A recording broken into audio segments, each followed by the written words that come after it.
대학교 서정탁입니다. 저와 같이 다장을 보실 분은 대구 가톨릭대 최창익 교수님이십니다. 이제 제3회 이 간절경 학회에서 주최하는 이 수술 심포지움이 아마 마지막 세션을 맞이한 것 같습니다. 아무쪼록 끝까지 여러분들 열심히 토론 또 질의해 주시고 이 심포지움이 끝맺음이 아주 훌륭히 끝낼 수 있도록 해주해 주시기를 부탁드립니다. 이번 세션 제일 첫 번째 연장은 가천의대 김영규 교수님이십니다. 이 세션의 서브젝트 자체가 매시브 RCT에 있어서 뭐가 베스트 옵션인가 하는 게 이 제목입니다. 그래서 김영규 교수님께서 Covering Footprint as much as possible이라는 제목으로 여러분께 강의해 주시겠습니다. 부탁합니다. 네, 소개 감사합니다. 제가 맡은 제목이 이제 가장 많은 풋프린트를 확보하는 건데 제가 주로 하고 있는 그 미디얼리제이션에 대해서 소개해드릴까 합니다.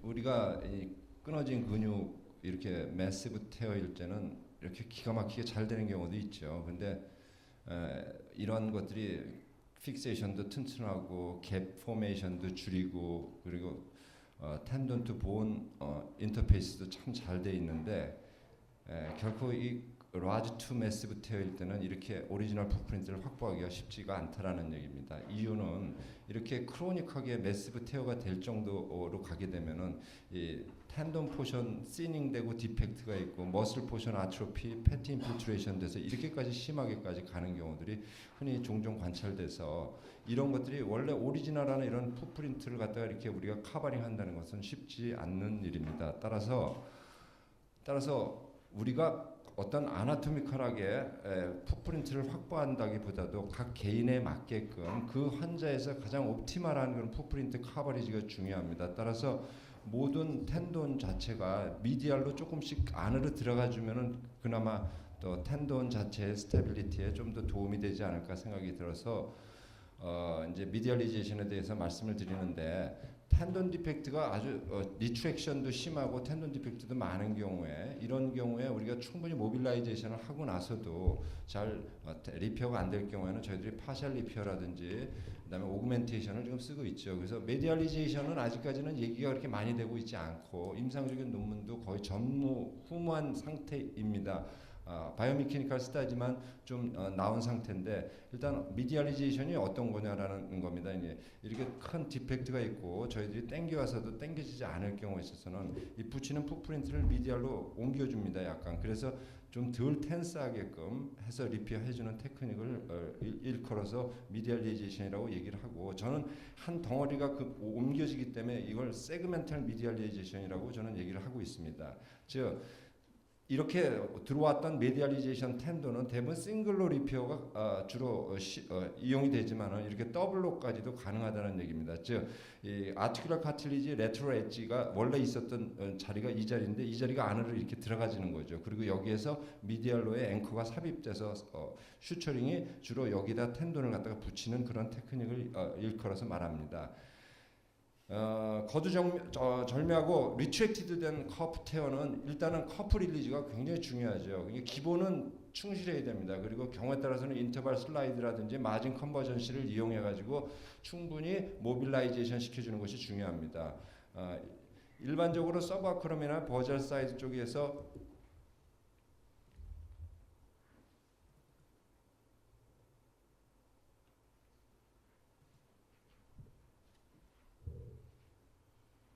이렇게 됐죠.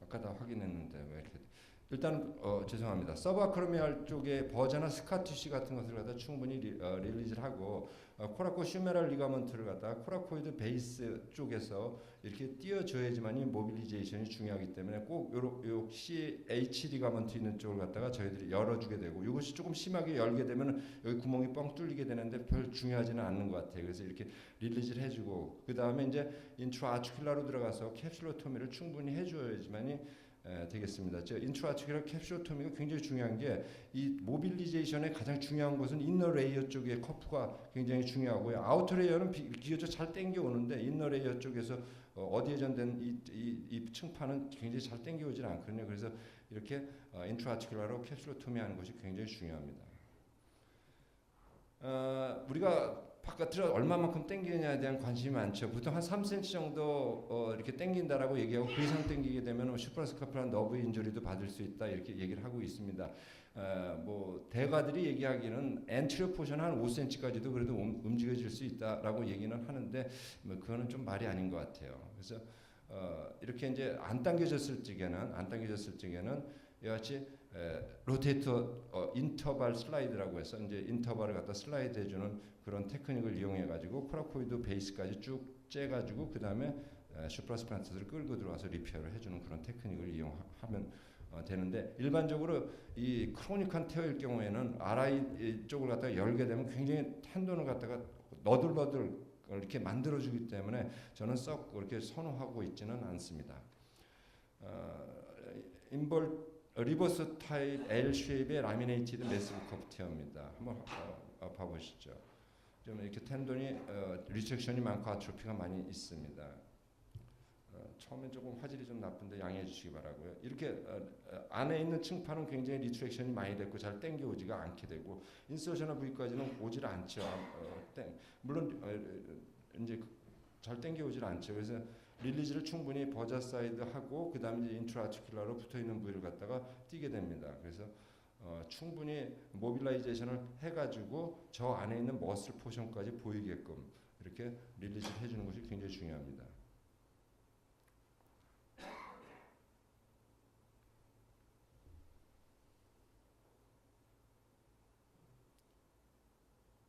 그래서 들어가지고 안에 있는 그 머슬 포션까지도 충분히 보이게끔 보일 때까지 릴리즈를 하고 그 다음에 당겨서 얘가 어디쯤 올지를 갖다가 확인을 하고 그 다음에 미디얼리제이션을 하게 됩니다. 카트리지 요 정도가 썰커스가 있는 데죠. 그리고 썰커스 있는 여기서부터 카트리지 포션에서부터 이제 긁어서 이렇게 옮기게 됩니다.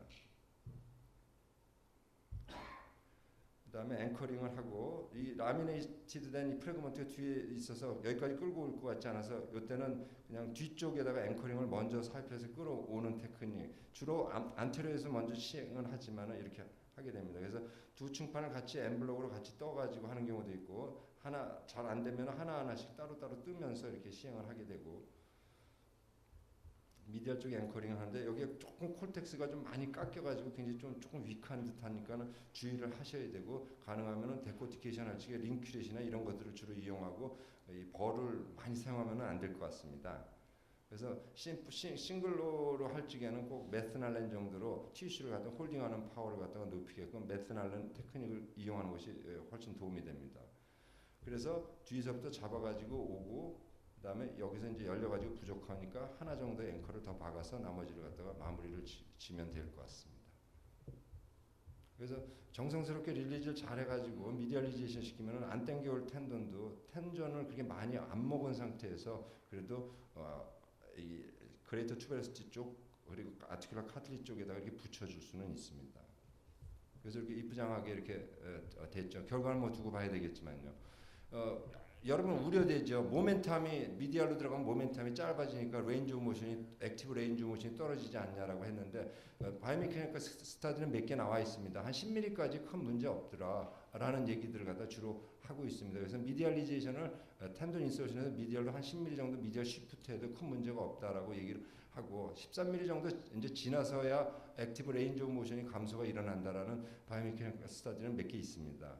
저희가 몇 년 동안 한번 이런 식으로 관심을 갖고 미디얼라이즈된 리페어를 좀 해봤습니다. 그래서 그냥 일반적인 것하고 비교를 한번 해봤는데 텐돈의 리트랙션은 수술 전에 한 22cm 정도, 얘는 2.5cm 정도, 얘가 조금 더 많은데 근소한 차이가 굉장히 텐션을 갖다가 받고 안 받고 하는 차이가 있고, 얘는 메디얼리제이션을 평균 10mm 미만으로 7.7 정도의 메디얼리제이션을 해서 보니까 두 군간에서 큰 문제가 차이가 없다라는 얘기입니다. 그 말은 무슨 말이냐면은 리트랙션이 많이 돼서 땡겨오지 못하는 경우에 있어서는 미디얼리제이션 시키면은 그만큼 좋다라는 얘기를 갖다가 반증하는 얘기입니다. 리테어 레이트도 두 군간에서 별 차이가 없이 이렇게 발견이 돼서 조금 전에 말했듯이 리트랙션 돼서 땡겨올 적에 굉장히 텐전을 많이 먹을 경우에 있어서 미디얼리제이션은 하나의 옵션이 될 수 있다, 이렇게 말씀을 드립니다. 마지막 케이스를 보겠습니다. 리비전 케이스입니다. 이렇게 리비전 케이스는 특히 이렇게 멀리 도망을 안 간 듯 하더라도 굉장히 컨트랙티드 돼 있어가지고 잘 땡겨오지를 잘 않습니다. 그래서 케이스를 보시겠습니다. 이제 뭐 이렇게 지저분한 것들을 다 뭐 전에 수술했던 앵커들을 다 이렇게 제거를 해야 되겠죠. 제거를 하고, 그다음에 아까도 얘기했듯이 너무 큐렛으로 많이 이렇게 하면은, 전 최근에는 이게 큐렛을 거의 안 사용하는데 이렇게 큐렛을 너무 많이 하면은 벌을 너무 많이 하면은 이게 나중에 약해지기 때문에 조금만 하고 링큐렛 같은 걸 이용해서 얼마나 당겨지는지를 일단 확인한 다음에 이제 버자 사이드에서 먼저 데브리를 하고 CH 리가먼트 릴리즈 한 다음에 이렇게 인트라아티큘라로 뭐 캡슐로토미라고 뭐 꼭 말할 수는 없지만 이렇게 인트라아티큘라로 어디전된 걸 다 풀어주게 됩니다. 그래서 풀어져가지고 들어가지고 뒤에 머슬 포션이 다 보일 때까지 이렇게 충분히 풀어서 모빌라이제이션을 해야 됩니다. 그래서 다시 한번 당겨오는데 별로 안 오죠. 이렇게 안 오니까 이제 얘가 이제 움직여져야 됩니다. 그래서 살짝 당겨가지고 오는 지점 정도에다가 이제 얼마큼을 내가 카틀리지를 갖다가 제거를 해야 될지를 갖다가 확인하고 이제 카틀리지를 씁니다. 서커스가 여기 정도니까는 한 7, 8mm 정도 지금 안으로 들어갔습니다. 그래서 퍼스트 앵커를 갖다가 삽입을 하고, 이게 완전히 앵커가 싱글로일 때는 붙으면 안 됩니다. 이 포인트 픽세이션 개념이기 때문에 이 주변에 텐돈이 붙어야 되기 때문에 마진에다가 앵커를 삽입하면 절대 안 되고 약간 바깥쪽으로 나와서 삽입해서 텐돈이 힐링되는 그런 컨디션을 만들어줘야 됩니다. 메스날렌 테크닉을 이용해 가지고 슈처링을 하는 것이 홀딩 파워를 높이니까는 이렇게 시행을 하고요.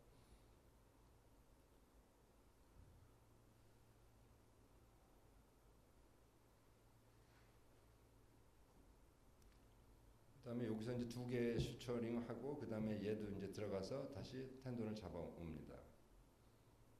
하나를 뜨고 다시 건너가는 걸 다른 실을 이용해서 하나 떠서 얘를 패싱 시키고 또 떠야 되니까 시간이 좀 많이 걸립니다. 그래서 이게 MA 테크닉이 이런 식으로 해서 다음 걸 또 떠서 또 실을 패싱 시키니까 조금 시간이 좀 많이 지체되게 됩니다.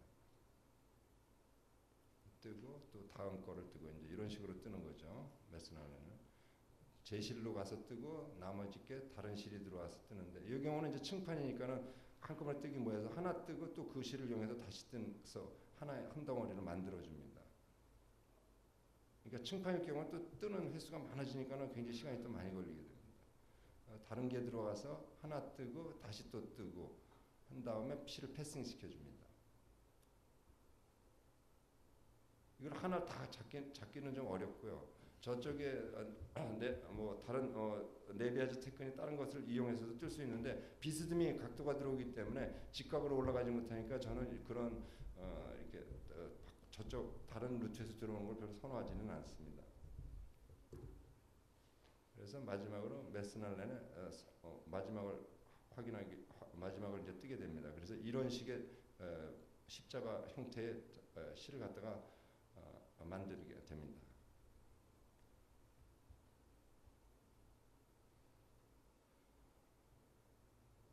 그래서 이제 최종적으로 이렇게 슈처링을 해서 비교적 괜찮게 이렇게 됐습니다.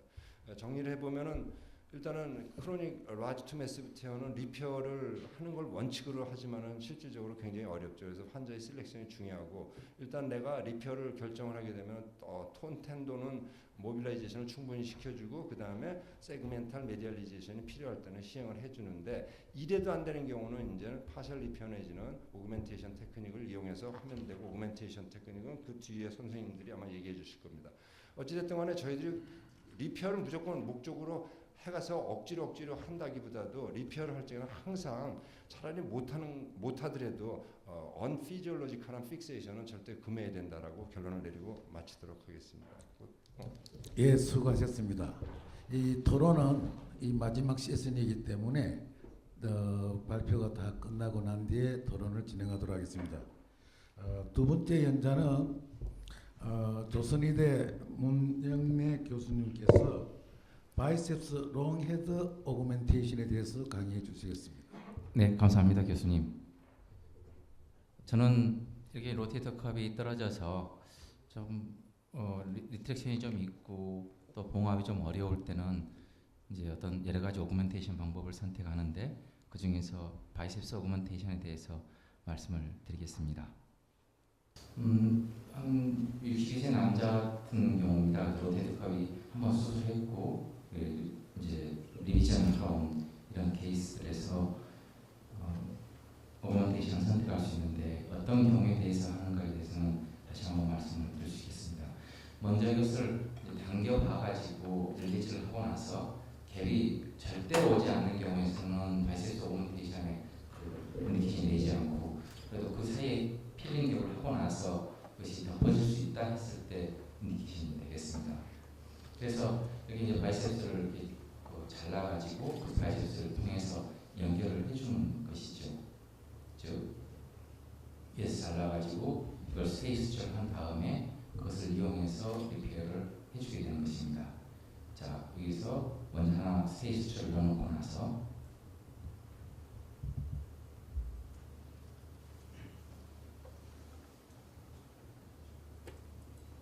이걸 잡고 저는 그 뻔을 입힌 걸 싫어하기 때문에 그냥 커터로 자릅니다. 펀치로.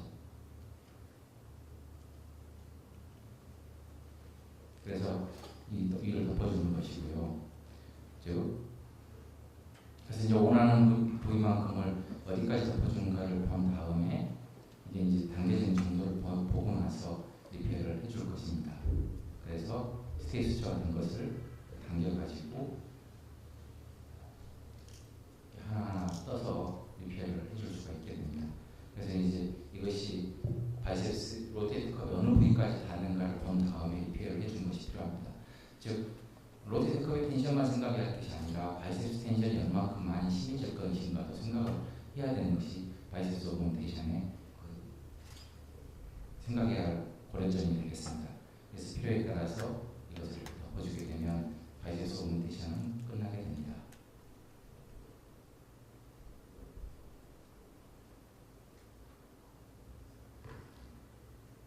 수술하고 나서 이렇게 스테빌리티가 얼마큼 있는가를 확인한 다음에 만약 바이셉스가 계속 이렇게 언스테이블하고 흔들리는 경우를 보인다 하면 바이셉스 테노데시스를 같이 시행해주는 것도 도움이 되겠습니다. 그래서 일단 바이셉스를 전부 이렇게 엮어주고 나서 로테이트 컵과 한꺼번에 덮어주고 잘 덮어지는 것을 확인한 다음에 그 다음에 바이셉스 흔들리는 것을 확인하게 됩니다. 텐던으로 리페어를 해주기 때문에 좀 주변하고 잘 코퍼레이션이 잘 되는 것으로 되어 있습니다.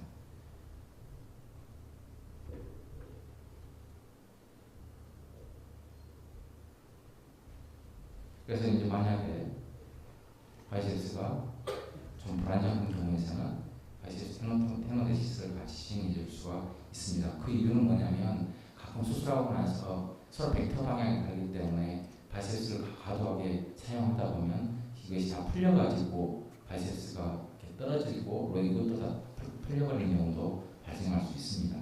즉 논문을 보고 그대로 따라서 하다 보면 가끔은 실수가 올 수가 있는 것입니다. 그래서 또 이제 불안정한 경우에서는 조금 너무 텐션이 많이 난다고 생각했을 때는 바이셉스 테노토미를 시행해 줄 수 있겠습니다. 자, 여기서 보면 바이셉스 테노데시스를 하는 것을 보여주고 있습니다.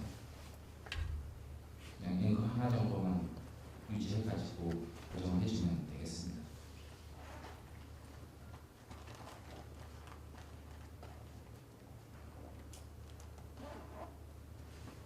또 이제 만약에 텐션이 너무 많이 간다고 생각했을 때는 가장자리 포스티어 포션은 그냥 커프로 리페어를 해주고 그쪽은 잘 리페어 되는 경향을 보입니다. 텐션이 얼마큼 가는가를 보고 나서 결정하는 것은 매우 중요합니다. 그래서 이렇게 바이셉스 텐던이 디제너레이션이 되어 있고 그런 경우에 이렇게 좀 앞쪽에다가 앵커를 받고 나서 텐던을 풀어주고 스테이지 수축을 동시에 하면서 테너토미를 시행하고 또 디펙트가 있는 부위를 덮어줄 수가 있는 것입니다.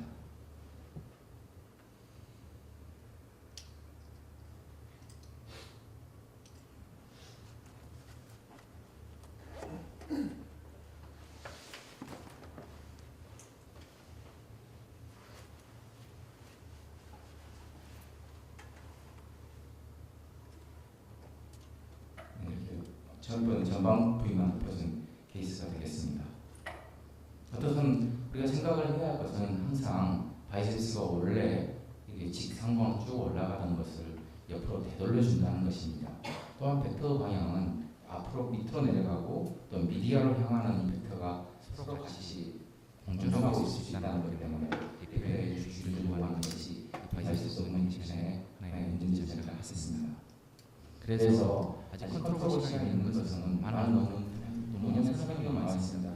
조사와 소통이 되고 있는데 아직 바이오메카닉스가 확인되지 않고 베네피시가 얼마큼 있는가도 알 수가 없습니다. 시간이 조금 더 소요되는 점이 있는 반면에 어떻든 프랙션과 에이드에서는 비슷한 운동의 보기 때문에 바이오메카닉스 시간이 치료할 수 있고 또 텐션을 조금 줄여줄 수 있으며 바이셉스가 좀 크게 가해줄 수 있기 때문에 장점이 있는 시술이라 하겠습니다. 고맙습니다.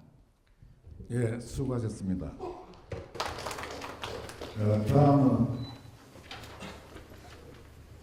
한림대 노후철 교수님께서 바이오로직 오그멘테이션에 대해서 발표해 주시겠습니다. 네, 감사합니다. 바이오로직 오그멘테이션에 대해서 말씀드리겠습니다. 말 그대로 생물학적으로 보강을 한다는 얘기인데 이제 보통 프랙처에 있어도 오스테오신테시스를 하는 방법이 리지스 픽세이션에서 간단하게 고정한다고 되어 있지만 최근에 이제 블러드 서플라이를 중요시하는 바이오로직 픽세이션을 많이 생각하는 것 같습니다. 로테이트 커브에서도 바이오로지컬 오그멘테이션이라는 게 도대체 이게 무엇인가?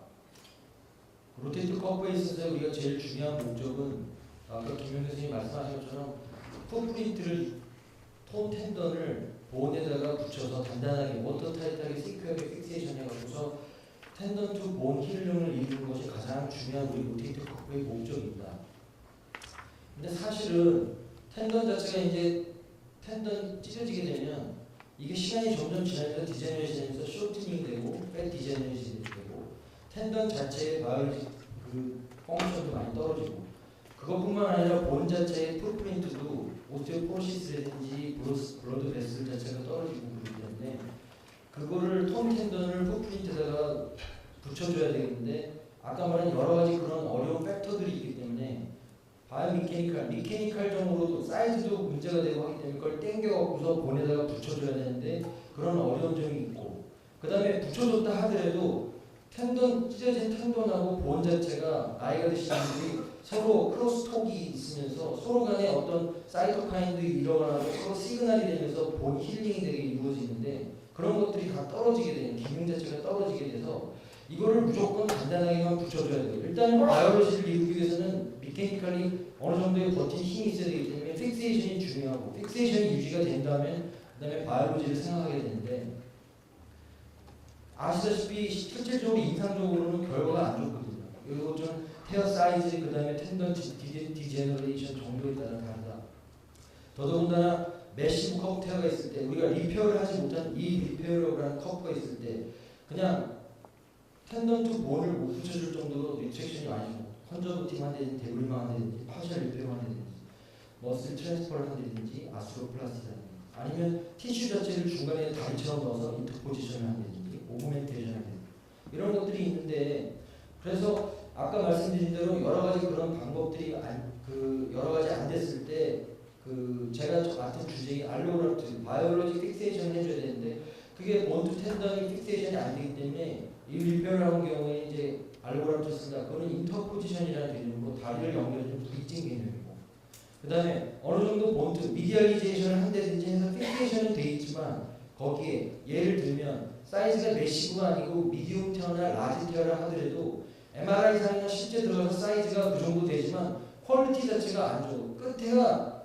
미디알 사이드는 두꺼운데 끝에 쪽에서 굉장히 얇아져갖고서 이 종이장처럼 얇아서 사이즈는 미디움 테어라 그러지만 퀄리티가 안 좋아갖고서 꾸면서 입혀야 되는 경우들이 있거든요.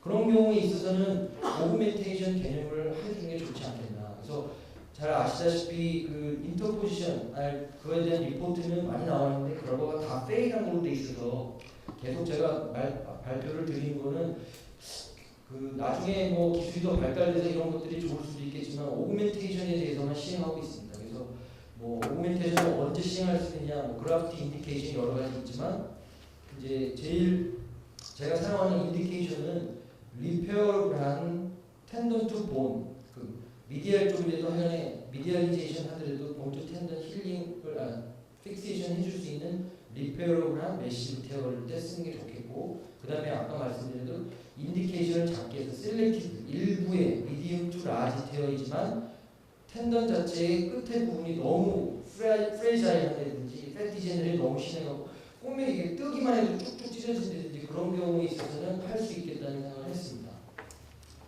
그래서 뭐 유쉐이브 테어리 뭐 릴리즈하고 하는 거는 김영도 선생님께서 다 해주셨기 때문에 저는 그냥 실제로 이제 이렇게 사이즈가 있고 뒤에 남이 이제 있다. 그래서 릴리즈 인트라아티큘라 하고 아크로니스에서 릴리즈를 해서 리페어를 해주는 방법으로 저는 이제 트랜스 오세우스 슈처 방법을 합니다. 그래서 지금 여기 미디알 홀을 뚫기 위해서 이런 기구를 이용해서 미디알 홀에다가 구멍을 뚫는 모습이고 1번 그림이고요.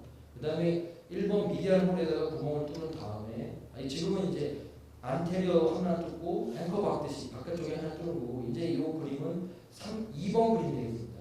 그거를 먼저 가이드를 거기다가 미디알 홀 뚫은 데다가 넣었고 그 다음에 3번하고 4번 프로시저를 지금 시행하고 있습니다. 라테럴 쪽에서 라테럴 터널을 지금 안쪽에 미디어를 넣은 상태에서 넣어서 그래서 지금은 5번, 6번을 진행하고 있습니다. 5번, 6번 그래서 실을 가이드를 빼내게 되는 거죠. 실을 가이드를 빼내서 빼낸 실에다가 실제로 리페어에 대한 5R이라든지 이런 실을 3가닥이나 4가닥을 집어넣어서 통과시키면 미디어에서 라테럴 홀로 해서 실이 이렇게 패시지가 됩니다. 그리고 이건 이제 뒤쪽에서 보니까 앞쪽 그다음에 뒤쪽에 있는 뒤쪽 포스텔에 있는 미디알 쪽에 똑같이 앞쪽처럼 2번 프로시저를 하고 있고 2번에서 3번, 4번을 거쳐서 지금은 5번, 6번 실을 꺼내서 이게 지금 더블 루프가 되어 있기 때문에 꺼낸 상태에서 바깥에서 실을 넣어서 통과시키면 앞뒤에 있는 실들을 바깥으로 빼내게 되면 마지막은 결국은 앵커를 박은 것처럼 미디알 앵커, 안테리어, 포스테리어 쪽에서 실이 앵커 하나, 3개, 4개 밝혀 있는 것처럼 이렇게 모양이 되겠습니다. 그래서 이제 지금은 이 그림은 이제 어느 정도 파셜 리페어를 좀 한다. 마진 컨버전스를 한 후에 실을 이제 이미 다 걸어놓고 지금 마진 컨버전스 사이즈가 좀 줄어든 거고 그래서 제가 쓰는 거는 이제 CG 덤이라고 해서 셀룰라 휴먼 덤말 매트릭스를 사용합니다. 그래서 인트라아티큘라에서 사이즈를 보통 재는데 3/2나 3/3cm는 거의 되는 것 같습니다. 그래서 5를 바깥에서 사이즈를 재서 미디알 쪽이 어딘지 라테랄 쪽인지 어딘지를 마킹을 하는 겁니다. 그래서 그 안쪽에다가 집어넣기 위해서 라테랄 쪽에 있는 캐뉼라는 아스렉스 거에서 쓰는 거 좀 큰 거 아니면 캐뉼라 뭐 다른 회사에서 쓰는 거 10mm짜리 쓰시면 되고 충분히 통과할 수 있기 때문에 미리 안쪽에 들어가서 이게 물속에서 자꾸 플로팅하면서 막 뒤집어지고 막 이럴 수 있기 때문에 미리 한쪽 면을 실을 이렇게 바깥에서 걸어서 매듭을 잡고 그래서 한쪽 면 예를 들면 저 같은 경우는 미디알 쪽을 먼저 넣었고 라테랄 쪽에 있는 부분은 이제 조정을 해갖고 픽세이션을 한다 그런 개념으로 해서 먼저 지금 하는 것들은 미디알 쪽 면에 대해서 그 안쪽에 있는 미디알 텐던에서 나와 있는 실을 꺼내갖고서 그 CG덤에다가 미디알 면에다가 이게 들어가서 미디알 쪽에 붙는 부분에다가 실을 미리 이렇게 고정을 하고 잡아 당겨서 연 다니는 것처럼 양쪽에서 이렇게 안테리어하고 포스테리어에서 양쪽에서 이걸 잡아당겨야 됩니다. 그러면 그게 안으로 쭉 따라 들어가면서 안쪽으로 이렇게 들어갑니다. 그래서 아까 전에 매듭지었던 부분이 이쪽 미디알 지금 포스테리어 라테랄 쪽에 보기 때문에 저 안쪽이 미디알 사이즈가 되겠고요. 그래서 보면은 미디알 쪽은 붙어있다 하더라도 이게 지금 많이 움직이고 있기 때문에 그라스퍼를 잡아가고 조정을 좀 하고 저 같은 경우는 라테랄 쪽도 많이 움직이기 때문에 8 게이지나 이런 것들로 임시적으로 템포럴리 지금 왼쪽에 있는 게 픽세이션을 하는 겁니다. 그래서 라테럴 쪽에 있는 실하고 미디얼 쪽에 있는 실을 같이 타일에서 심플 슈처를 하든지 크로스를 하든지 해서 그 오리지널 텐던도 같이 리페어를 하면서 그 위에다가 알로그라프트를 오그멘테이션 하는 방법을 쓰고 있습니다. 뭐 방법은 사실 여러 가지 방법이 있고 한데 제가 쓰는 방법은 아까 말씀드린 미디어를 먼저 해서 안에 넣고 그다음에 라테럴 쪽을 붙이는 방법을 사용하고 있습니다. 그래서 지금은 이제 뭐 앞쪽을 먼저 할 수도 있고 뒤쪽을 먼저 할 수 있고 쉽게 보이는 부분을 먼저 해서 그 심플 타일을 하게 됐습니다. 심플 타일을 하게 되고 그다음에 뭐 추가적으로 그 앞쪽에 있는 실하고 뒤쪽에 있는 라테럴 실하고 해서 크로스를 해서 뭐 최근 나온 레퍼런스를 보면은 엑스박스를 해서 그게 가장 그 트랜스 오세우스 이퀴발렌트에 대해서 그 비슷하게 그 바이오메케니컬 스트렝스를 유지할 수 있다 해서 그렇게 하라고 레커멘데이션이 되어 있습니다. 그래서 저도 심플 타일 하고 중간 부분은 칠색깔 흰색하고 블루 타일하고 달라서 이제 파이널 뷰인데 라테럴 뷰에서 보면 미디얼 쪽을 꼬매고 실드를 라테럴 앵커 쪽으로 라테럴 쪽에서 넣어서 트랜스버스로 꼬매고 엑스박스로 그다음에 중간에는 크로스로 해갖고 눌러줘서 되는 겁니다. 나중에 이런 부분들은 덕바이트를 이용하는 데서 조정을 하면 되겠습니다. 그래서 여러 가지 전략이 있는데 이제 제가 사용하는 방법은 익스트라셀러 매트릭스에다가 보통 우리가 본매로 이렇게 하기 때문에 거기서 본매로하고 셀들이 나오기 때문에 크로스펙터가 나오기 때문에 뭐 추가적으로 크로스펙터를 줄 필요가 있나 하긴 하지만 더 오그멘테이션 결과를 좋게 주기 위해서 크로스펙터를 사용할 수도 있습니다. 여러 가지 결과들이 나와 있습니다. 익스트라셀룰라 매트릭스를 쓸 수 있느냐? 에이셀룰라한 처리를 했기 때문에 그라프트 리젝션이 적고 티슈 브릿지나 스캐폴드의 역할을 할 수 있다.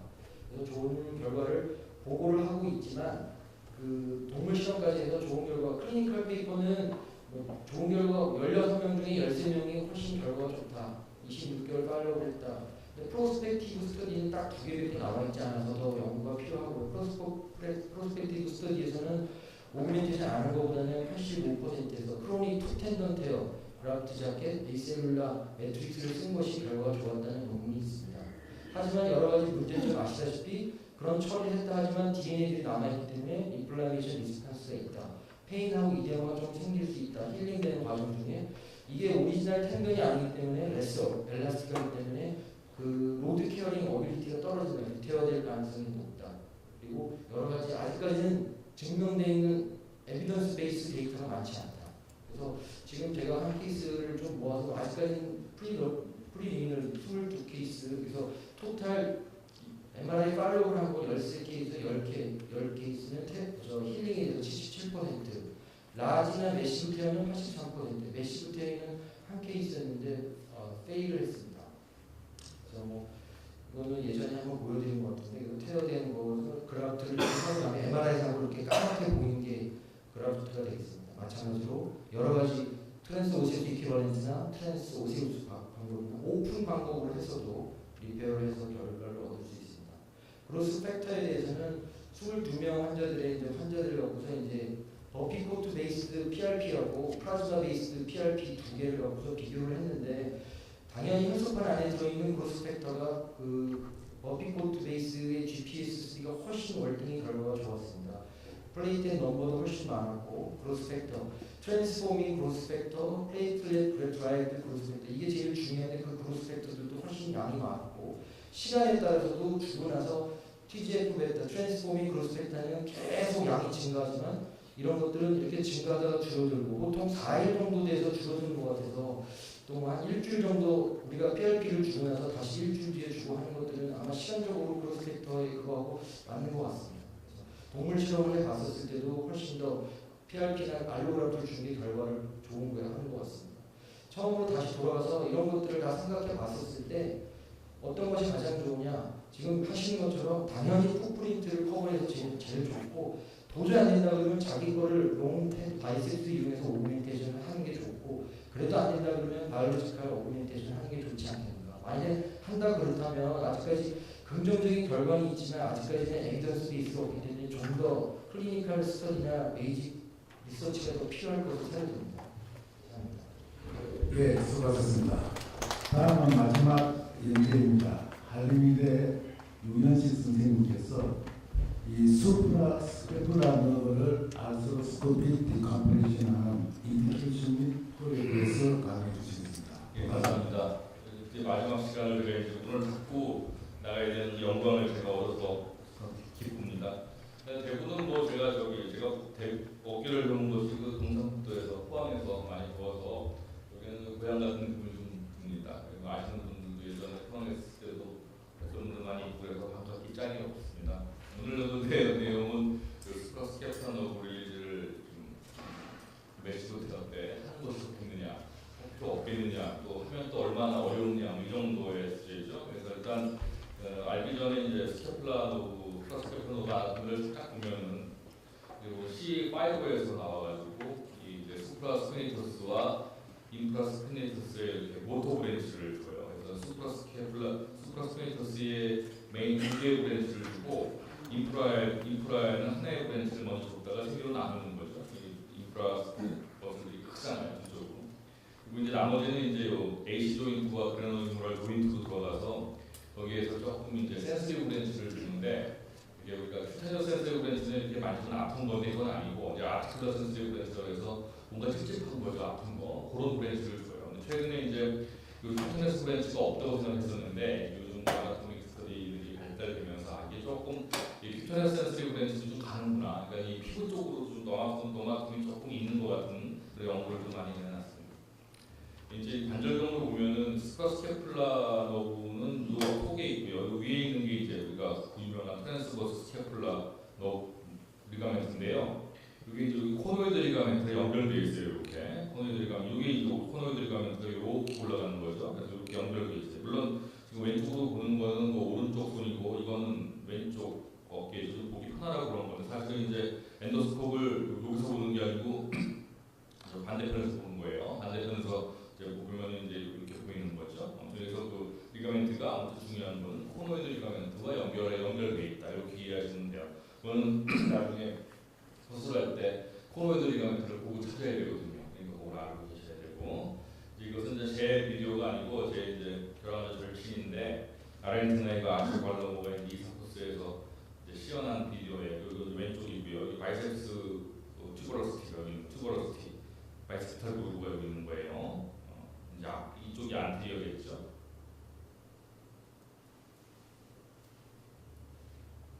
그래서 이제 보면은 이 코로이드 프로세스가 이 코라코이드 베이스가 이렇게 있고요. 여기 이제 트라페조이드 리가멘트가 있는 거예요. 요렇게가 돌기가 이쪽에 있어요. 그러면 요렇게 이게 이제 십자로 돼 있어요. 여기 이제 코노이드 리가멘트 이렇게 내려가고 이렇게 내려가면 여기 추우면 이게 이제 그 조그만 리가멘트가 있어요. 이게 이제 그 트랜스버스 스캐플라 리가멘트 또는 스캐플라 트랜스버스 리가멘트라고 이렇게 명명을 짓고 이 구멍 안으로 이제 너브가 나오는 거고 요 구멍 위쪽으로 이제 아테리가 지나가고 이제 여기서 7cm 정도 여기가 이제 우리가 나비저 코트라고 부르는데 여기도 더 1cm, 2cm 더 들어가면은 여기 이제 AC 조인트 레벨에서 이 포탈을 뚫어서 그 직각으로 내리면은 딱 맞게끔 돼 있어요. 그래서 우리가 사실 소프라 스케플라 너브 블록 할 때 너무 쉬운 거예요. 그냥 거기서 AC 조인트 레벨에서 이 라테럴 아크로미온에서 7cm 미디알에서 직각으로 뚫으면은 바로 가요. 대부분 바로 갔기 때문에 거기에 이제 시저를 넣어가지고 이렇게 제거를 하면 됩니다. 이거는 뭐 제거를 하면 되는데 이 제거가 그렇게 만만치 않습니다. 이렇게 모든 걸 다 제거하고 카제바로 하면 얼마나 좋겠느냐가 현실은 그렇지 않죠. 이것은 이제 왼쪽 팔이에요. 지금 아프리카 카스트를 제가 뒤에서 앞으로 한 겁니다. 포스트레 코트리 이쪽에 있는 거고요. 제가 이제 그 냄비 스프라스콜라 코트로 이제 바늘을 넣어가지고 이렇게 콕콕 찌르고 있는 거예요. 요거는 이제 엔트로라테랄 코트에서 들어가가지고 저 미디알 쪽, 엔트로 미디알 쪽을 이렇게 그것을 제거하면 이렇게 제가 뚫은 바늘이 나오고 이게 스프라스메이터스 머슬들이에요. 이걸 이렇게 뒤로 제끼고 그러면 여기 코노이드 리가멘트 이렇게 있고 노란 게 조금 수상한 구조물인데 이렇게 이걸 이렇게 제끼면 뭐 있는 것 같아요. 여기 뭐 리가멘트 같은 게 하나 이렇게 제끼면 여기 뭐 페나파랑 띄잖아요. 여기 수프라스케플라 이제 그 아테이고 이제 보면 여기 리가멘트가 이렇게 있어요. 보이는 게 너브가 꼴랑말랑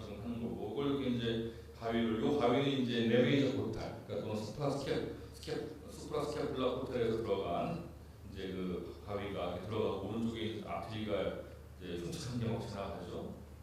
여기 노브가 이제 여기 잘 안 잘려요. 앞으로 잘리라고 해도. 그래서 본인 여기 약간 50파이가 돼 있는 거예요. 그래서 이제 우리 정리를 하니까 노브가 이렇게 보이고 그래서 물려 있죠. 이렇게 이게 앞뒤가 파랑파랑 뛰고 있어요. 요거를 이렇게 제거해야 되는데 만만치가 않아요. 이게 이제 잘려주면 좋은데 그래서 이제 이거 이렇게 벌벌 떨면서 이제 하는 거예요. 벌벌 떨면서 보호도 해보고 쳐보기도 하고 그러다가 이제 궁극적으로 이제 많이 얇게 만든 다음에 이제 뭐 고기에 다시 이제 그 켈리 같은 거를 집어넣어서 이렇게 제거를 해서 이제 릴리즈를 릴리즈를 하면 이제 좋겠죠. 근데 이제 결국 이제 이런 식의 이제 그 수가 스케플라 릴리즈를 하는데 이게 앞에 있고 넣고 있고 그러니까 책에 나온 대로 이렇게 쫙 나오죠. 근데 이제 과연 그럼 이것이 메시부터랑 무슨 관계가 있느냐? 관계가 좀 있는 것 같아요. 왜냐하면은 이 수가 스케플라 너브 주행이 이렇게 되는데 이게 이제 들어가서 앰프 들어가서 버스 들어가서 브레이드 모터 브레이드 2개 주고 인플러스 브레이드 내려가는데 이게 이제 머슬 속에 머슬 밑을 지나다 보니까 로테이터 코의 움직임에 따라서 조금 따로 움직이는 느낌이 좀 있어요. 그래서 이게 찢어주면서 뒤로 디스션 되면은 노브도 같이 뒤로 좀 이렇게 된다, 버스트링이 된다 이런 개념으로 이제 메시브 테어 때 스프라스 캐프라 노브가 조금 위험할 수 있다 생각을 했고 또 이렇게 팔을 이렇게 들었다 놨다 할 때 이제 우리가 로테이터 콕들이 이제 액션을 하는데 거기에 이제 우리 딱그 원어가 거기에 이제 요 비트를 요 주행을 따라서 이렇게 탄탈륨 비트를 넣어서 한번 봤더니 실제로 이 물론 좀 카데바지만은 이렇게 에비더스 시켜보니까 이 노브가 이렇게 텐더도 아닌 것이 이렇게 왔다 갔다 움직임을 발견했기 때문에 이 노브는 이 머스 움직임에 좀 관련이 있구나 이렇게 생각을 한 거예요.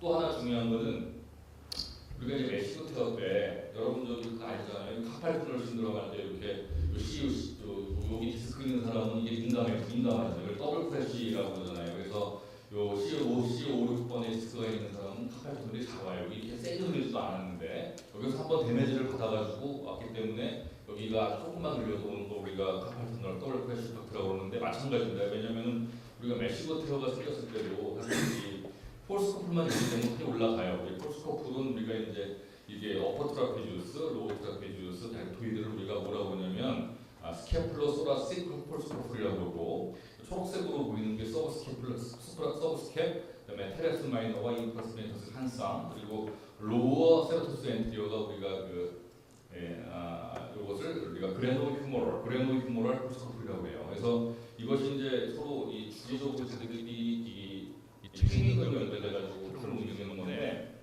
여기에 올라온 거는 스프라스펜스는 없어요. 이게 없다는 건 사실 그래서 팔이 올라갈 때 스프라스펜스는 사실 없어도 되는 거예요. 힘이 없어서 있으면 좋은 거지만 없어도 된다고 이해하시면 돼요. 메커니적으로. 그래서 우리가 메시브 테어 때 스프라스펜스가 없으면 괜찮은데 문제는 인프라까지 없으면 문제가 있어요. 인프라가 근데 뭐냐? 수프라와 인프라가 같은 노브의 지배를 받는단 말이에요. 그래서 우리가 잘 꼬매도 수프라 스케플라 노브 폴즈가 있게 되면 인프라가 이제 무슨 문제가 되니까 그 폴스 코플이 망가지는 거라 이거예요. 그래서 우리가 이게 수프라 스케플라 노브를 잘 살려야지 된다. 뭐 이 말입니다. 그래서 우리가 꼬매는 거는 실패해도 수프라 스케플라 노브를 살리면 그래도 인프라가 있으니까 간다. 뭐 이런 차원에서 수프라를 살리자 이겁니다.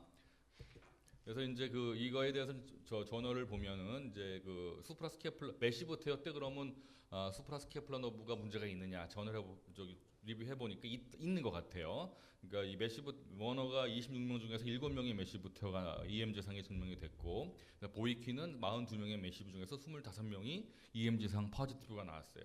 바드는 25명에 2명. 이런 걸 봐서 없는 것도 있지만 있는 사람도 있다. 있는 사람 관련이 조금 있으면 있는 거예요. 조금이라도 있으면 그래서 관련이 좀 있는 것 같고 그것은 이 머슬이 이렇게 뒤로 미디알로 쭉 들어가면서 버스트링이 되면서 그 퍼스트 브랜치와 세컨드 브랜치가 킹킹이 되거나 뭐 그래서 생기는 것일 것이다 예상을 했어요.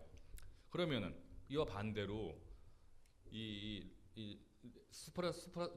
SSN 디스펑션이 없는 메시브 테어를 이렇게 우리가 억지로 아까 우리 김영규 교수님이 얘기하신 대로 억지로 앞으로 끌어내면은 과연 무슨 일이 생길 것이냐. 그것도 이론적으로 수프라 스케플라 노브가 닫힐 것 같은데 아닌 것 같아요. 그거는 증명해 보면은 이제 쿠츠웰은 아니라고 그랬고 자노티도 한 명 그랬다고 그렇게 얘기를 했었고요. 네, 과털리는 이제 6명이 이렇게 얘기했다고 그랬는데 과털리는 사실은 오픈 프로시저였고요. 자기가 하면서 이 오픈이기 때문에 릴리즈하면서 그 너브를 건드릴 가능성을 이렇게 배제하지 않았어요. 그러니까 아마 자기도 이거는 땡겨서 그런 것 같지는 않다고 고백을 했기 때문에 아마 요런 거는 우리가 많이 땡겨서 꾸몄을 때 그 이 수프라 스케플라 너브가 문제가 있다는 건 아직 그 증거는 아직 없는 거예요. 근데 이제 카데바로는 증거가 있어요. 이 92년도에 워너가 이렇게 1cm를 텐던을 없애버린 다음에 여기 이제 그 우리가 스피네이터스의 그 인서션 오리진 부위가 이제 요 뒤쪽 부분 요 부분과 여기 CH 리가멘트 부분을 제하고 그다음에 인프라도 제해서 당겨봤더니 글쎄 그 이 너브가 이렇게 킹킹되는 것을 발견을 해서 한 2.5cm 이상 당기면 문제가 된다고 카데바로는 그렇게 얘기를 했어요. 그러면 다시 돌아가서 그러면 기왕이면은 이제 메시브 테어를 수술했을 경우에는 그러면 과연 아까 메시브 테어가 있으면은 너브 펑션이 좀 문제가 있다 그랬으니까 이거를 딱 이렇게 다 끝났나요? 시간 다 됐나요? 네, 그래서 꼬맸을 경우에는 과연 그러면 좋아지느냐? 좋아진대요. 그래서 문제가 있는 메시브 테어에서 너브가 안 좋을 경우에 리페어만 잘하면은 너브가 꽤 돌아온다고 그렇게 얘기를 합니다. 그래서 그것은 이제 말론이나 JP1에 의해서 클리니컬리 증명이 된 거예요. 그러면 기왕 꼬매는 김에 릴리즈까지 해주면은 어떤 결과가 있을까? 한번 그것은 이제 우리가 그 사보이가 펠릭스 사보이가 했더니 22명씩 나눴어요. 이게 메시브 테어를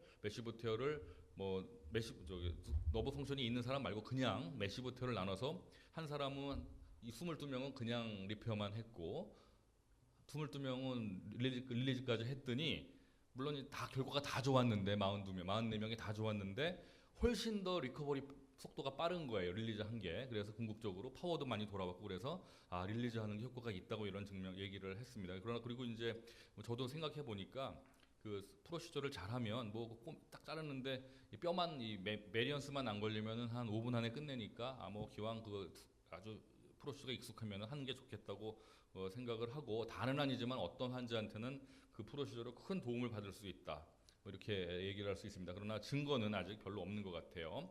이런 게 문제예요. 열심히 이제 찾았는데 딱 하려고 그러니까 이렇게 뼈로 돼 있는 거죠. 이렇게 되면은 이거를 제거하기가 참 만만치가 않아요. 이거를 버로 제거해야 되고 또 하나는 이제 저도 아까 똑같은 일이에요. 버로 제거하죠. 이거 아무리 해도 잘 안 돼요. 이런 경우. 그래서 좀 시간이 얼마나 남았나요?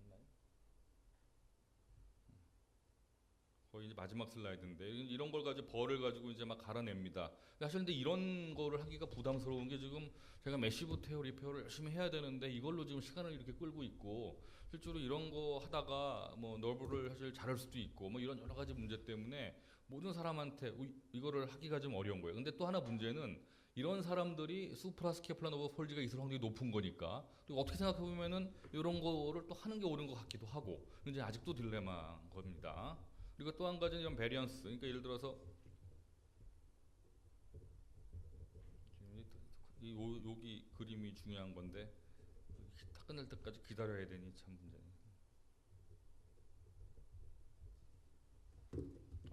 안 되네. 또 이 너브와 아테리가 이렇게 이제 너치 안에 안 들어가 있고 밖에 있는 경우도 많이 있습니다. 그래서 결론을 내리면은 프리오 BMG는 좀 메시브 테어 때 하는 것이 좋겠고 그다음에 있으면은 좀 릴리즈를 하는 거고 그다음에 컨버전스 프로시저나 인컴플리트 리페어는 아까 루그실 교수님 말씀했지만 다 못 덮지만은 그 수프라스케플라 너브를 살릴 수 있는 찬스를 제공하는 거기 때문에 조금 하면은 도움이 반드시 된다. 이렇게 얘기를 하고 있고 또 능숙한 프로시저를 갖고 있으면 하는 것이 좋겠다. 이것이 제 결론입니다.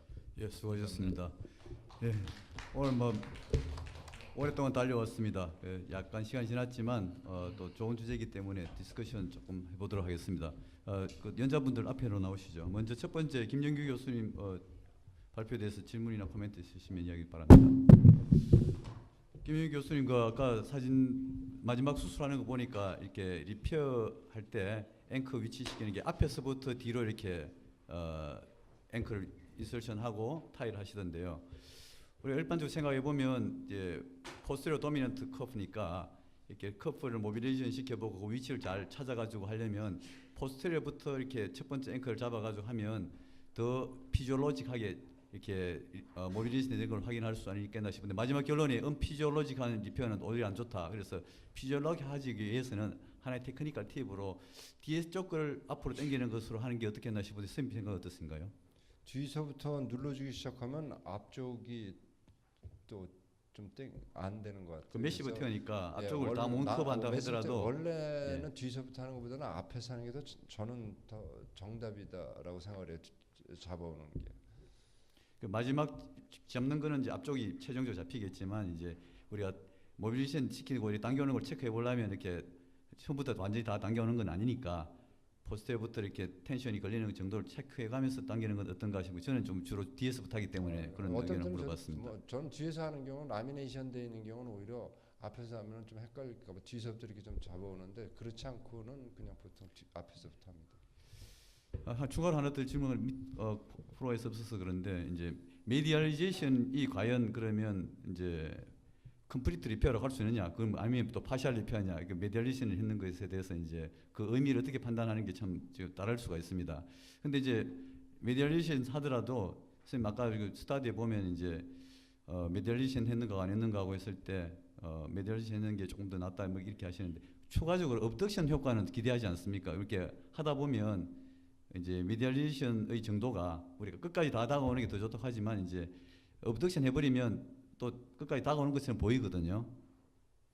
일단은 뭐 업덕션 어느 정도에서 패시미스트 때 리페하는지요?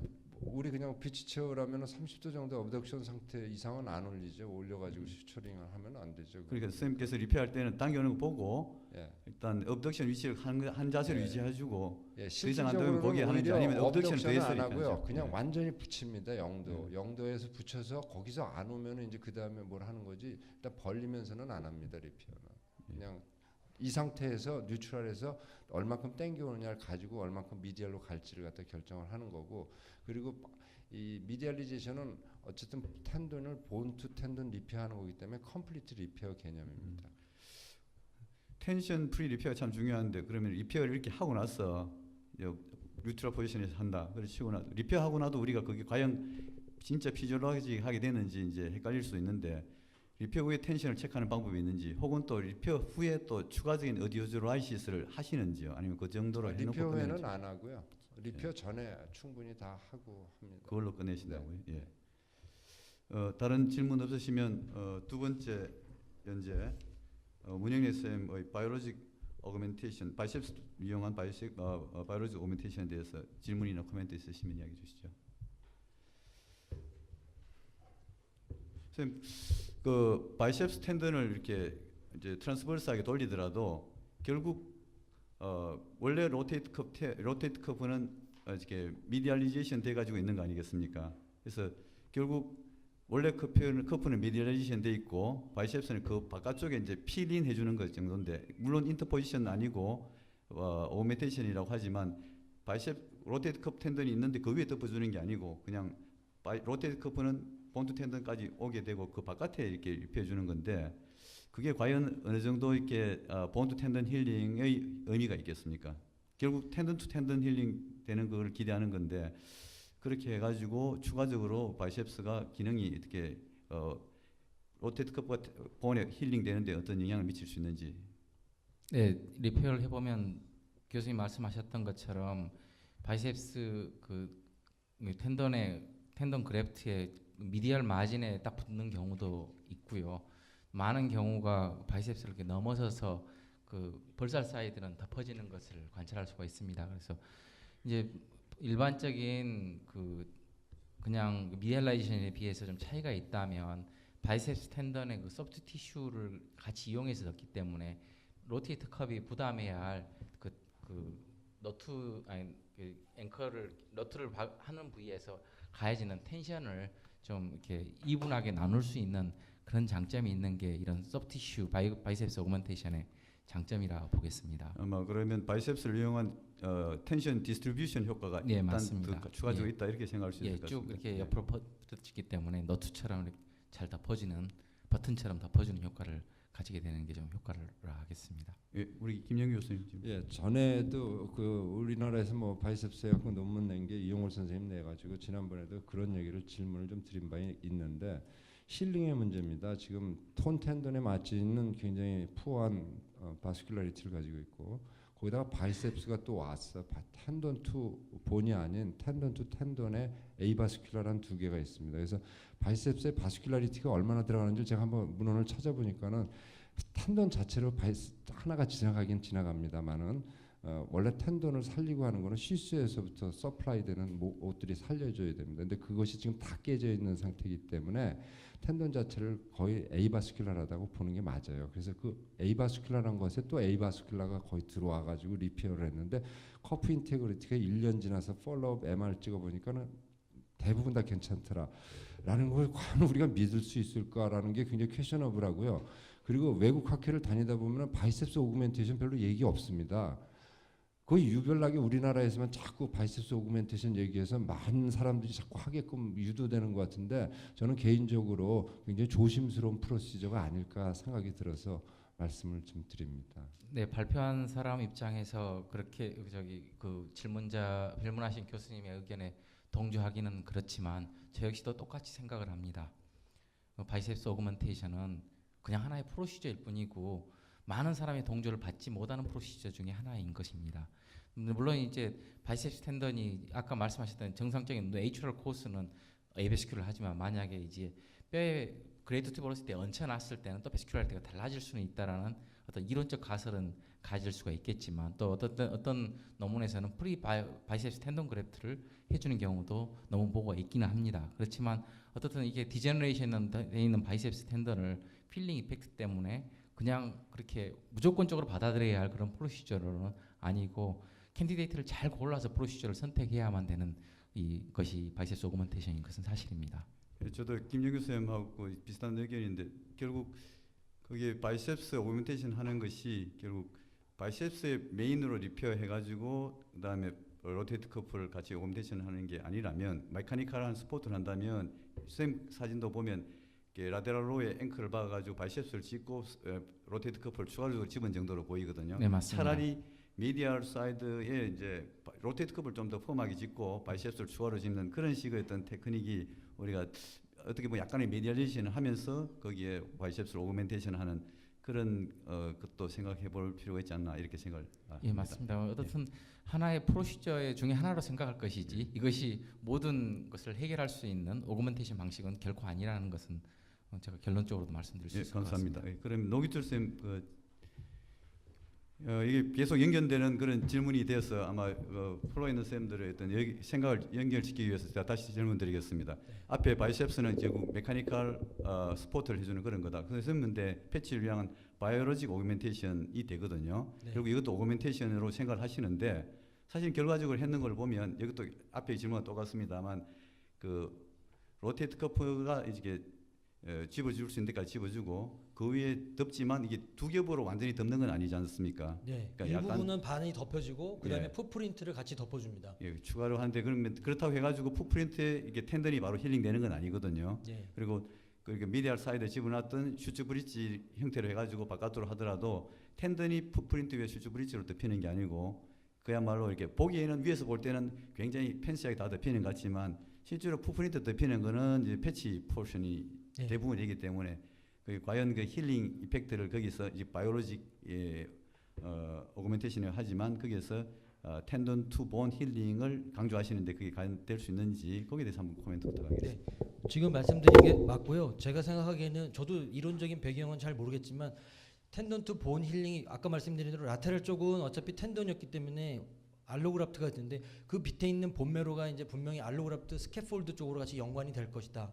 그 다음에 그 대신 거기는 바이올로직 픽세이션의 오그멘테이션의 개념이 있는 거고요. 그 다음에 그 미디얼 쪽으로는 지금 말씀하신 것처럼 텐돈이 붙은 다음에 그 위에 겹쳐지는 거기 때문에 그거는 바이올로직 그 오그멘테이션보다는 오히려 미케니컬. 왜냐하면 아까 말씀드린 대로 그 미디얼 쪽에 있는 텐던 자체가 좀 프레자일하고 약하다 그러는데 그 위에다 그거를 같이 한 번 더 하면 의외로 밖에서 이렇게 뜰 때 보면 상당히 미케니컬 스트렝스가 강하거든요. 그래서 더 좀 두꺼운 거를 쓰라는 얘기도 있지만 또 너무 두꺼워지면 메케니컬 스트렝스는 좋아지지만 업테이크가 잘 안 되기 때문에 그래서 하여간에 오히려 두 가지 쪽으로 반대로 얘기하면 둘 다 아닐 수도 있지만 반대로 얘기하면 라테럴 쪽은 바이올로직 오그멘테이션 안쪽은 미케니컬 오그멘테이션 역할이 좀 있지 않을까 하는 생각이 있습니다. 예, 문영일 교수님. 아까 그 PRP 말씀을 하셨는데요. 이게 네. 그 그로스 팩터가 과연 높은 것이 진정한 환자의 클리니컬 이펙트가 있는가에 대해서는 굉장히 그 비관적인 디베이트가 많이 있습니다. 예, 교수님 맞습니다. 하시보시면 어떻던가요? 그 플라즈마 타입으로는 플레이트가 넘버가 적지만 상당히 그로스 팩터 양도 적고 한데 꼭 그로스 팩터가 양이 많은 게 좋은 거냐? 논문을 보면은 그로스 팩터 양이 어느 정도까지만 되지 그 이유가 돼서는 플랫 효과가 플래토로 되고 나머지는 효과가 없는 거로 돼 있기 때문에 너무 양이 많은 건 좋지 않다고 돼 있긴 하지만 우리가 그냥 상식적으로 생각했을 때는 플레이트렛에 그로스 팩터가 있기 때문에 플레이트 양이 많으면 거기에 있는 그로스 팩터가 효과가 있을 것이다. 그래서 그 비교를 해보면 리서치를 해보면 그 그로스 팩터 양이 그 플라즈마 타입이 너무 작고 그리고 WBC나 이런 것들이 적다고 해서 장점이 있지만 또 그 버피 코트는 그로스 팩터 플레이트도 많지만 WBC도 많고 RBC도 많이 나오기 때문에 그럼 WBC가 그 프로 인플라메이션, 안티 인플라메이션 효과가 아니라 프로 인플라메이션인데 안 좋은 거 아니냐. 근데 그것도 아직까지 디베이트가 많고 해서 지금 말씀하신 게 맞는 얘기가 있지만 이론적으로는 하여간에 많이 다다익선으로 그게 충분히 들어가더라도 씻겨 나가는 것도 많고 잃어버리는 게 많기 때문에 일단은 충분한 양을 넣어주는 게 좋지 않겠냐 하는 생각에서 리서치 베이직으로 나오는 거는 GPS 버피코트 플라즈마가 훨씬 더 포텐트한 그로스 팩터를 갖고 있다고 생각합니다. 예, 수고하셨습니다. 그럼 마지막으로 유현석 교수님 발표에 대해서 질문이나 코멘트 있으시면 이야기해 주시기 바랍니다. 아마 늘 발표할 때 수프라스카프라 너브의 마지막 장식을 하는데 아마 어떻게 보면 가장 중요하다고 할 수 있고 또 가장 뭐 루디멘터리한 그런 거라고 또 생각해서 뒤로 가는 것 같기도 합니다만 아마 마지막 그 리포트 했는 거 이야기도 해주셨습니다만 매시브 티어 리페어할 때 류렉토미까지 뉴로라이시스까지 함으로 해서 결과가 더 좋을 수도 있다라고 이야기를 하셨는데요. 정말 그렇게 생각하셔가지고 선생님께서는 그렇게 하시는지. 왜냐하면 그게 기능과 페인 뭐 이런 게 좋아졌다 하더라도 전체적으로 같이 좋아졌다면 매시브 티어 때 그만큼 이제 어떤 통계적으로 의미 있고 환자가 그렇게 차이를 느낄 수 있는 그런 차이가 되는지 아니면 그걸 위해서 추가적으로 뉴로라이시스를 할 만한 그런 이제 시간과 이런 환자의 버든을 또 테크니컬 버든을 감소할 만한 그가 되는지 또 그에 대한 EMG 스타디를 통해서 그게 EMG 상에서 호전이 되는 것이 확인됐는지 거기에 대해서 좀 코멘트 부탁드리겠습니다. 네, 그러니까 저기 EMG를 해보면은 뭐 이상하게 저희는 그 한 명도 매시브트에 포지티브로 나온 경우는 없는 것 같아요. 이상하게 그 하기가 좀 어려운 모양이에요. 그 저 EMG 하기가 그래서 이제 없었고 그럼 이제 뭐 다른 저널을 의존해야 되는데 뭐 사보이가 그렇게 얘기했으니까 일단은 매시브를 리페어를 적당히 잘하면 결과는 다 좋은 것 같아요. 일단 좋은데 거기서 조금 여력이 생겨서 조금 릴리즈를 안전하게 할 경우에는 원 그레이드가 힘이 더 생겼다 이렇게 얘기를 했으니까 그 EMG에 있던 스타디는 없는 거죠. 거기도 사전에 없는 거죠. 서브젝티브하게 환자가 얘기한 거죠. 예. 그게 자기가 잰 거. 그러니까 뭐 그걸 아주 가볍게 할 수 있으면 하는 게 좋은데 저도 사실은 이제 처음에는 그냥 뭐 저도 예전에 모든 환자를 다 수프라스캐플런을 봤는데 블록하려고 수술 마지막에 그때 봐서 이렇게 50파이 된 게 너무 많아요. 50파이 된 리가멘트. 그래서 그럴 경우에 그 시간을 낭비할 수 없으니까 그냥 안 하는 그때는 만약에 안 하는 게 낫지 않겠느냐 생각이 들고 뭐 봐서 굉장히 어느 환자는 또 억세서블 하거든요. 쉽거든요. 그런 경우에 하고 나오고 뭐 이렇게 하는 것이 제일 좋지 않겠느냐. 그래서 만약에 그 EMG 상에서 사전과 그 후에 어떤 차이가 발견되지 않았다면 그 프로시저를 추가로 했다고 해가지고 그것 때문에 더 좋아졌다고 말을 하기는 좀 힘들 것 같습니다. 왜냐하면 예. 좋아질 수 있는 요소는 성분이 많고 예. 저 같은 경우는 매시브 테어 리피하고 나서 우리가 어느 정도 밸런스를 맞춰서 했는지 모르기 때문에 추가적인 뉴즈라이시스를 합니다. 이렇게 들여다보면 좀 더 타이트한 것이 있더라고요. 그래서 그런 의미에서 저는 생각해 보면 그렇게 하는 과정에서 추가적인 뉴즈라이시스를 해서 텐던이 모빌리션이 좀 더 되도록 리페어 후에 텐션이 덜 가도록 만들어주는 게 효과가 있었지 않나 하는 것도 한번 생각해 볼 요소가 될 것 같습니다. 예, 맞습니다. 예. 예, 이상 좋은 강의를 해주신 네 분 교수님께 큰 박수를 부탁드리며 이 세션을 마치도록 하겠습니다. 여러분 감사합니다. 예, 잠시 안내 말씀드리겠습니다.